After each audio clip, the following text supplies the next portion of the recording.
안녕하세요. 제 이름은 김향화입니다. 저는 기생이자 독립운동가입니다. 지금부터 제 얘기를 한번 들어보시겠습니까?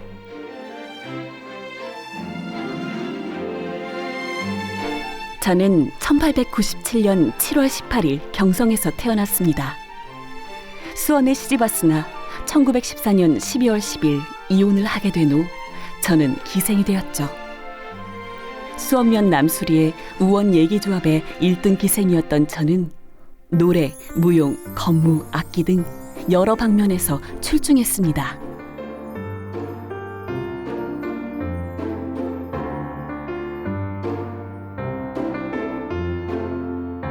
예전 기생들은 지금 기생들과는 완전히 다른 이미지였습니다.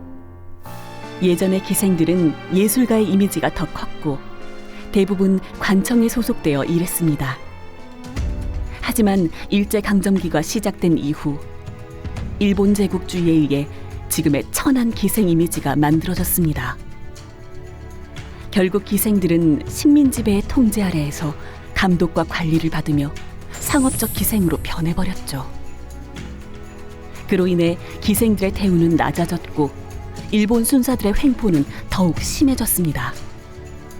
일본 순사들은 조선인들은 때려야 말을 듣는다며 무고한 조선인들을 때리기도 했습니다. 이를 참지 못하고 조선 사람들은 일본의 식민지 지배에 저항하여 만세운동을 펼치기 시작했습니다. 1919년 3월 1일 어디선가 대한독립만세를 외치는 소리가 들려왔습니다. 이후 곳곳에서 많은 사람들이 대한독립만세를 울부짖었습니다. 그 사람들을 보며 나는 조선의 기생으로서 내 나라 조선을 위해 할 수 있는 일이 무엇일까 고민하게 되었죠. 그러던 어느 날 진주 기생들이 만세운동을 벌였다는 소식을 신문을 통해 접하였고 우리 수원 기생들도 대한독립만세를 외치며 목소리를 내기로 결단하였습니다. 대한독립만세!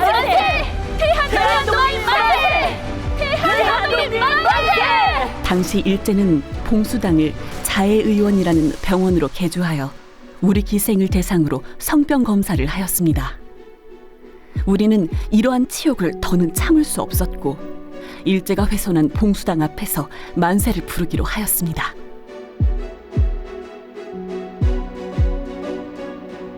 이날은 드디어 기생들의 위생검사 시행날이었습니다. 저를 중심으로 32명의 기생들은 화성행궁의 봉수당 앞에서 치마 속에 감췄던 태극기를 꺼내들고 대한독립만세를 외치기 시작했습니다. 바로 앞에 수원경찰서가 있었고 무장한 헌병순사가 근무하고 있었지만 우리는 두렵지 않았습니다.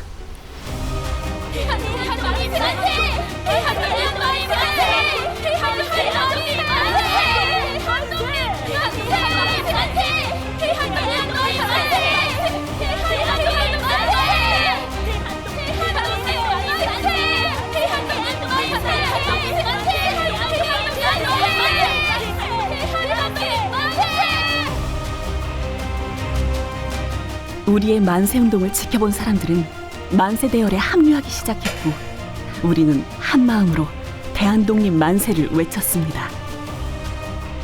그렇게 저는 선두에 서서 대한독립 만세를 외치며 수원 기생들을 이끌다가 일제 순사에 붙잡혔습니다. 이후 감금과 고문을 겪어야 했고 주동자로 지목되어 징역 6개월형에 처해졌습니다.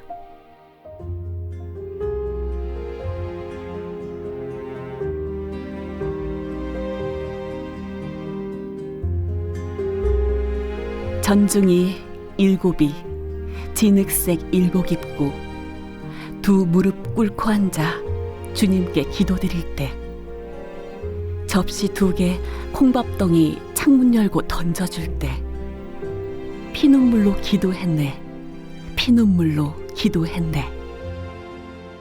향아 목소리는 참말로 옥구슬 같아. 얼굴도 분명 고울 거요. 명철 언니도 참 고와요. 여기 언니 동생들 모두 그래요. 언니 동생들 얼른 우리 조선 되찾아서 만세 외치며 봉수당 앞 꽃내음 맡으러 가요. 네, 그러면 앞에 서서 노래 한 곡 좀 뽑을게요. 아가, 엄마 여기 있어. 대안이 살아있다. 대안이 살아있다. 대안이 살아있다. 산천이 동하고 바다가 끓는다. 에헤이 대안이 살아있다. 대안이 살았다.